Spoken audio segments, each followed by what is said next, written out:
Police in Chicago are telling residents that they need to stop blaming police for violence. They had what was called Operation Wake Up, and I think it's a good idea because basically they're saying, look, police are not causing violence in the black neighborhood. Black people are causing violence in the black neighborhood. They're just telling the truth. Now, I got to say two things about that. Number one, that's not exactly how they said it. They didn't say black people are causing black violence, even though they are. And number two, Operation Wake Up isn't going to work. And I'll explain that to you in just a second, but suffice it to say that the reason violence proliferates in the black community in Chicago is because there is a genetic predisposition to violence. Okay, before you call me a racist, stop and wait a second here. We know that men commit violent crimes at a ratio about 9-1, or at least homicides. Now, is that sexist? Okay, did you hear what I said? I said men commit violent crime, homicides, at a ratio about 9-1. So is that sexist, or is that some kind of institutional sexism? Or is it society's it discriminates against men so they express their frustration through violence? Or is it genetic? The answer is it's genetic. Everybody knows it. Well, a lot of people deny it, but it's genetic. It's not sexism, it's just a reality. So we can admit that, but we can't admit it. We can't admit that blacks may commit violent crime at a higher rate than everybody else everywhere because of some genetic predisposition to violence. Can't say that. Why not? If it's true, why can't we say it? I'll explain that in a little more detail in just a minute, and of course, in so doing, I'll make a lot of people mad, but you got to keep in mind here, folks, that the objective of what I do with this YouTube channel and my website is not to, I'm not trying to not offend people. I'm not trying to offend people, but I'm not trying to not offend people. That makes sense. I'm just trying to tell the truth, to be honest. You can do with it whatever you want to. Let me scroll down so this is actually on the screen where you can see it. For the first time, for the third time, in a week, Chicago Police Department held Operation Wake Up Rally after shooting death of a child that was a 2-year-old boy named Travante, I think. Levante, okay, close. Elected officials, faith leaders, activists, police, area residents, and those who lost loved ones to gun violence. Okay, let's pause here for a second. Sorry about that. Got a cough because sometimes I get my Neil Cavuto voice and I start talking raspy and I gotta clear my throat. Anywho, it says we've lost loved ones to gun violence. No, you didn't. It's not gun violence. Guns are used, but it's not gun violence. It's black on black violence, not gun violence. See, when you do that, you are immediately what's the proper way to explain this? It's a distraction technique. It's avoidance. It's denial. Let's don't call it what it is, black on black violence. Let's call it gun violence. We're subtly, subliminally blaming the guns. Guns don't kill people. People kill people. Guns don't kill black people. Black people kill black people. The color of the gun is relative to nothing. Okay, so it says that they gathered in a parking lot on the northwest corner of Ogden and Costner Thursday night, less than a block, where 2-year-old Levante White and 26-year-old Lazare Collins were shot to death Tuesday afternoon. Okay, the story there was this little boy and his aunt, or his aunt if you live in New England. This little boy and his aunt were in a vehicle. And they were blocked in, I don't know, behind a store somewhere by some bad guys. Well, in the vehicle with them was a 26-year-old male, apparently this woman's boyfriend, and he was involved in some kind of gang activity.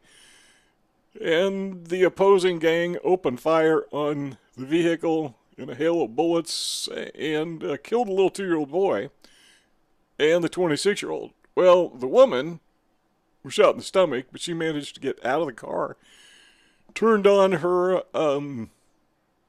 her device, and streamed this shooting live to Facebook.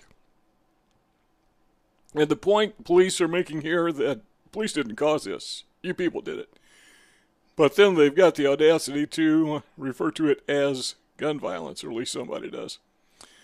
Glenn Brooks, a CPD area coordinator who served as MC, addressed the frequent criticism of Chicago protests that the only focus on police misconduct and not on the thousands of shootings committed by citizens. And this, I guess, is a photo of the rally. I'm telling you, folks, you can rally all you want all day long, and it's not going to change the genetic composition of the people who are causing this violent problem.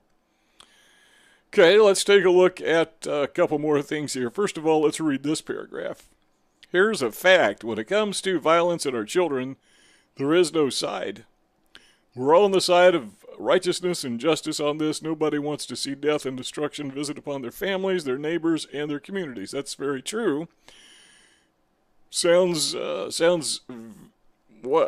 like a nice thing to say, but I don't know what impact it's going to have on anything. But yeah, compliment the guy for saying it. Last Saturday night, 11-year-old Takia Holmes and 12-year-old Canary Gentry / Bowers were shot in the head in separate incidents in the South Side within an hour of each other. Takia died on Tuesday, and Canary, it's probably pronounced Canary or Canary, I don't know, died on Wednesday. Okay, so you got a 2-year-old who shot dead, you got an 11-year-old who shot dead, you got a 12-year-old who shot dead. What's going on here? What's causing this? Okay, let me reiterate one more time that I'm convinced that it's genetic, okay? Now, if you're a liberal, and I always like to give these head exploding warnings before I say them as a disclaimer, because I don't want to be responsible for some liberal's head exploding and getting nasty liberal gunk all over somebody or over stuff. So I just want to tell you what I'm about to say here is not going to sit well for those who live in a perennial state of abject denial. But here we go, okay? Boom. Okay, this is a map that we look at frequently in my presentations. This red area here, this is sub-Saharan Africa. The red, however, does not indicate a skin tone or a color of skin. It indicates an IQ. The fact that it just happens to be coincidental with dark-skinned people, sub-Saharan Africans, is relative to nothing. They didn't, when they gave the IQ test, they didn't ask what color is your skin. That was not part of the equation. It's just coincidental that sub-Saharan Africans tend to have low IQs. Well, how low are their IQs? Well, let's take a look at the color code. 70 and below. Okay, according to psychologists, 70 is the threshold for mental retardation. This is what, 50,000 years and beyond of genetic programming. Now, let's say that you take some people from West Africa, which is where most sub-Saharan Africans living in the United States came from, or their ancestors. They didn't come from there, okay? In fact, I have ancestors who came from sub-Saharan Africa. My great-aunt, 7 generations removed, almost definitely was a black slave. So I'm not talking about them, I'm talking about us. Hang on a second. So here's what happens. We take people with 50,000 years or longer of programming, genetic programming. We move them from here to here. You can see the mouse. Move them from here to here. Plop them down on Lake Michigan in a place called Chicago. That does not erase 50,000 years of genetic programming. It doesn't edit one bit of genetic code. It's all still there. So the same genetic programming that exists here now exists over here. Okay, so the police have rallies. Doesn't change the genetic code. Okay, so we understand that. You know, men commit violent crime at a ratio 9-to-1, or homicides 9-to-1 relative to women. Why? Because of genetics. Nobody denies that. Who is sane.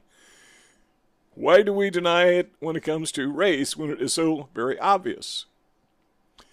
Here's what you do. Get one of those apps on your iPhone or whatever kind of phone you got, Android, whatever, and the purpose of the app is to steer you around violent areas when you're traveling so you don't put yourself at risk.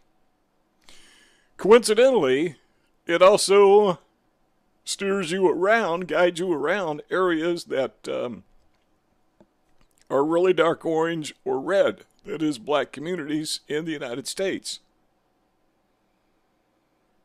Okay, you can deny it if you want. You can get mad at me if you want. You call me a racist if you want. But the fact of the matter is, these blue areas are populated by people with IQs of around 100 to 103, somewhere in there. The really dark blue, purple people with IQs of 105, really smart people.